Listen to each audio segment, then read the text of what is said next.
একটু কৌতুক বোধ করছি, এতটা কন্ট্রোভার্সি এইটা নিয়ে হবে আমি আশা করিনি, হওয়ার কথাও ছিল না, কিন্তু হলো, এবং বোধহয় হলো সম্পূর্ণ রাজনৈতিক কারণে।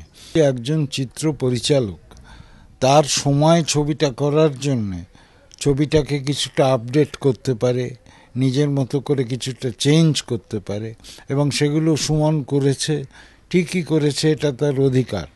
কিন্তু সেইটা নিয়ে একটা আইন শৃঙ্খলার সমস্যা বা হ্যান ত্যান এইসব কথাগুলো আসে না। বা সাম্প্রতিক যে আমাদের শাসক যাঁরা, তাদের দেখানো আমি যতদূর শুনেছি, এটা একটা হিউমার, একটা ব্যান্টার করা, একটা সার্কাস্টিক একটা ভাবে দেখানো, এটা নিয়ে এত সমস্যার কি আছে?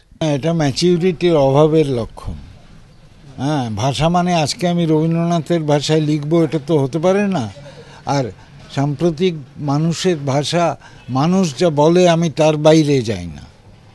সহনশীলতার অভাব তো প্রতি পদে লক্ষ্য করছি, এবং এটা অত্যন্ত আনফর্চুনেট ব্যাপার। আরও সহনশীল হলে তাদের সম্মানই বাড়তো, আর কিছু হতো।